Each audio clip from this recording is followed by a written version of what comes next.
Hello everyone, I'm Pamela Coons on the road to wellness at the Wellness Radio TV here at the downtown Gainesville Farmers Market, where the farmers are here with their fresh fruits and vegetables in spite of this historical drought that they are facing. It's still no problem, darling. Lots of tomatoes. What are you eating there? This is a melon from Siember Farm.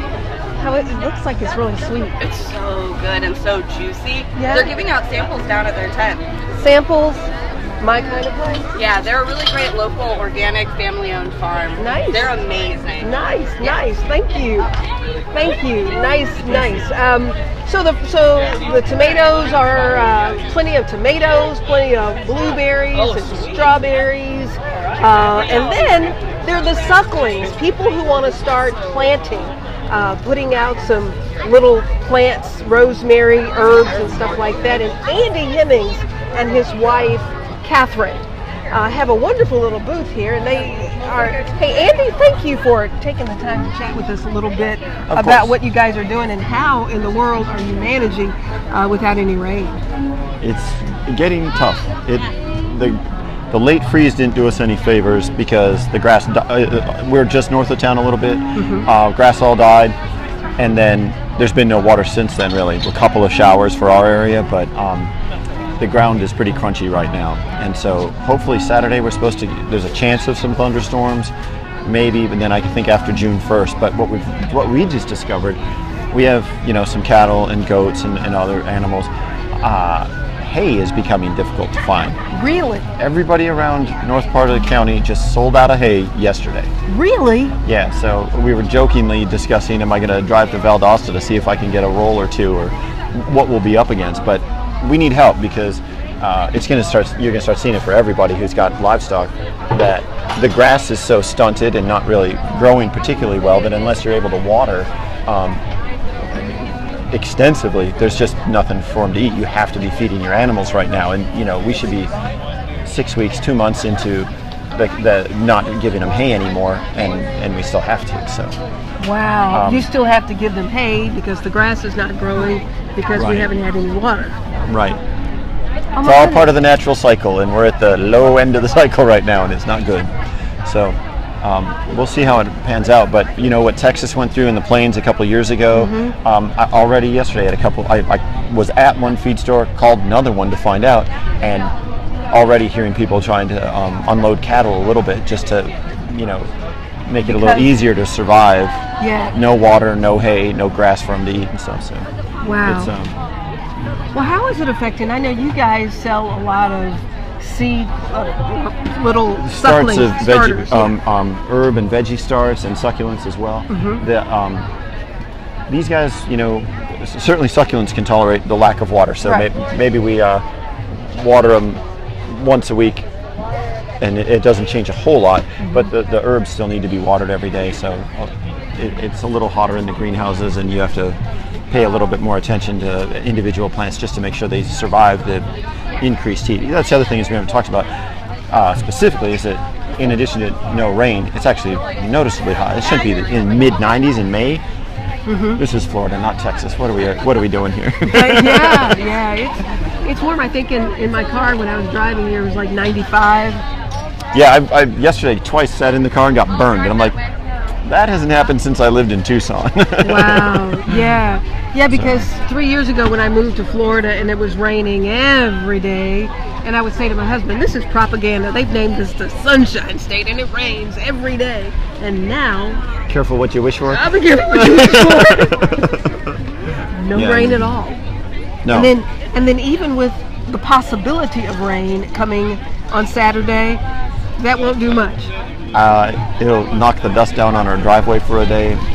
Actually, I've now just taken to, we don't have the sprinkler on in our garden where we grow our own veg and stuff all the time, so it's on a long hose. So I've been moving that around, trying to revive some of the open space on our place. And I have another one that I've put on, so it's spraying part of where where all the cattle are. Our bull, I put it up yesterday for the first time. It hadn't been up for 5 minutes, and our bull figured out that if he walked up, it would spray him in the face, and if he got his mouth on it, it would just spray in his mouth. The bull figured that The out? bull figured it out right Wow. away, and he was it's so ridiculous. I mean, it sprayed out pretty good. I'm really surprised he would tolerate it, but Wow. it was pretty silly.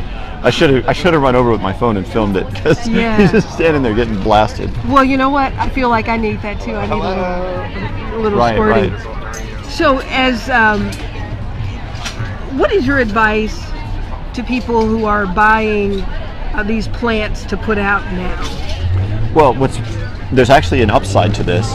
The Mediterraneans, the rosemary, sometimes thyme, the tomatoes, the peppers, those kinds of things are thriving. We have the best tomato crop we've ever had in our garden. It's just outstanding because these kind of conditions are ideal for them.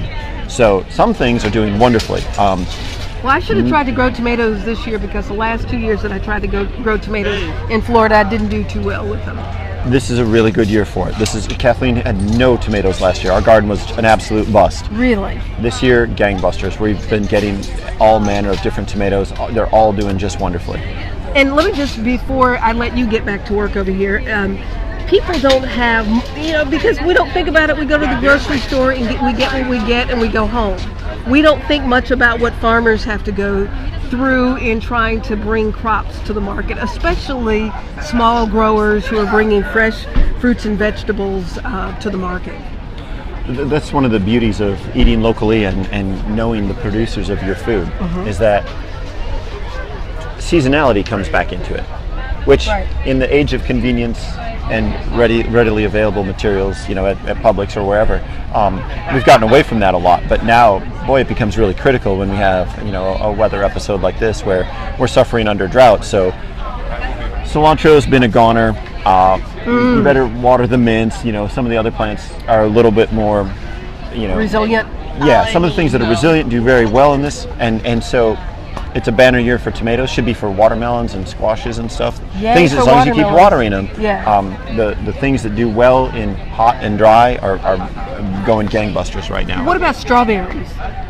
I know we have a little bed of them that's terraced, and they're doing wonderfully. But I think she is watering them constantly. But I bet they're really sweet because they don't have much water. Yeah, they're really good. Yeah. I had about half a dozen this morning, and I got some local strawberries, and I just ate the whole little pint. they're gone. They evaporated. They evaporated. Andy, thank you so much for taking a minute to come over to share with our viewers what you guys are going through. And this has got to be pretty uncomfortable. Well, how many head of cows do you have? We just have 14, but it's enough, and we have them on a small thing, so we've been supplementing their diet even in good times. But now they're entirely dependent on us. So, if you've got enough hay right now, make sure you're going to be able to get through another 6 weeks or so in case, even if it rains, if we get gangbusters for 3-4 days, it's still going to be another month or so before anybody could harvest. So, the grass will pick up and hopefully you can, let off and you won't be so dependent on it. Yeah. But it's rough right now. Yeah. And I don't know if people are aware of that yet. I mean, it really hit home yesterday to us when when I went to a feed store, and then it was like, I watched them sell their last rolls of hay. Wow. And called over in Alachua, and they had run out of small bales and round bales. Wow. So, well, we will. We're going to just be praying to God for some rain to help take care of our farmers, help take care of their livestock, help take care of their crops, because we really do appreciate the hard work that you guys put in so that we can enjoy these fresh fruits and vegetables. It's delicious. It is delicious. Andy Hemmings. Andy Hemmings connected with Firefly Farm. Firefly Farm. No, but Hemmings. Oh yeah. Very, very distant relative of that one guy. That one guy. He wrote some stuff. I think President of the United States. Founded NOAA. I'm sure he did something interesting. I can't remember what it was. Yeah.